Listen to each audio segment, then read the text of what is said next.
Osekalo ndalo ariyo nyaka ne land jaloch e kom mar jatend piny Kenya. Kata obedo ni moko kuom jodak ma Kisumu wacho ni ne gigeno duoko mopogore, gisingo keto kwe kendo gero uchumi mar piny. Kata kamano, ohala to mosebedo ka dhi nyime kaka pile. Millicent Adhiambo okawo pach jo ohala e boma ma Kisumu kendo miyowa mathoth.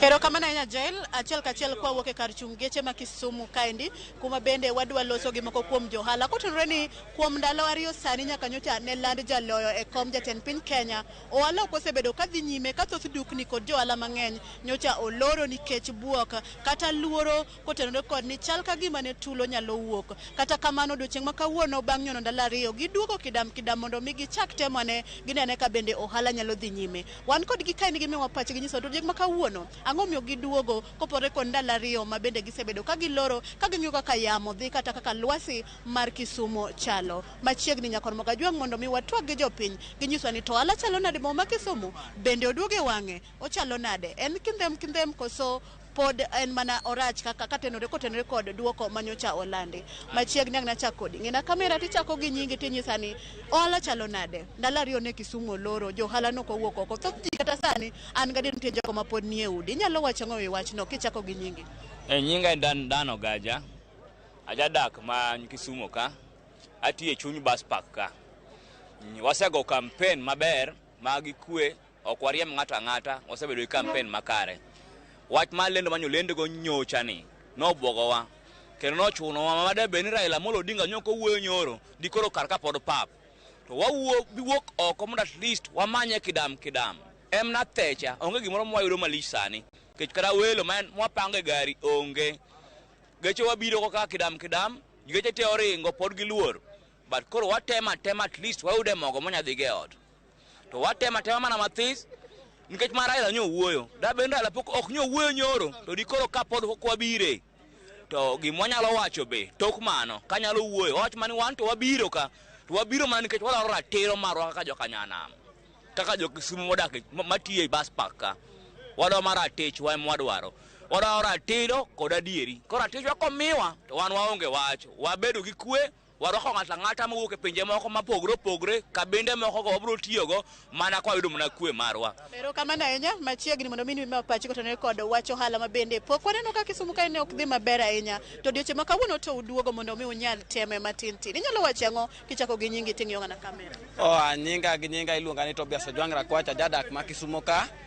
Ohala nyaka kawuono ok wane karach ahinya, beto yawore kata pesa obet nolal kodwa kamano. Wang'e ni odhi maber.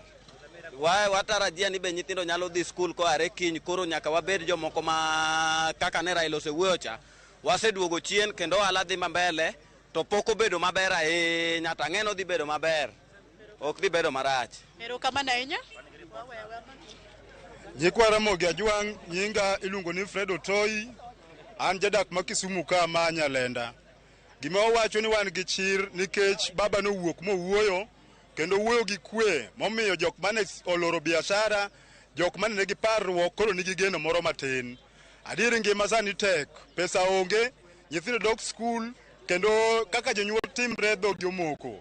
But gima duong' mwawacho en ni waneno koro chuny osegonyore kendo waneno ka ohelni moko oseyaw gidhi maber gi biashara.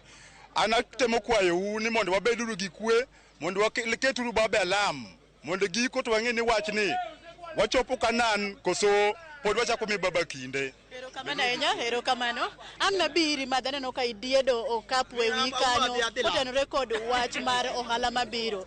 Koro wan ka idiedo ni miwa pachi kotenore kod wach ohala chalo nade? Aneno kidiedo okapu to okapu ni chalni oting'o mwandu wa bende isedogo odiochieng' mondo mi nyayude gimoro matin. King'iyo kamera kacha lokri ng'ina kamera ichako gi nyingi.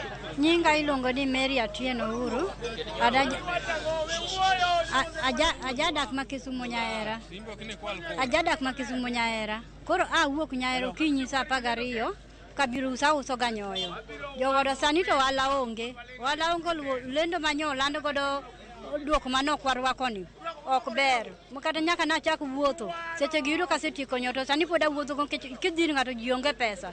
Koro miyo wewa kwa sirikal gimiwa akiwa mwaywago ni gimiwa ka gimiwa akiwa to wadhi adhiya maber, piny to ok ber kodwa.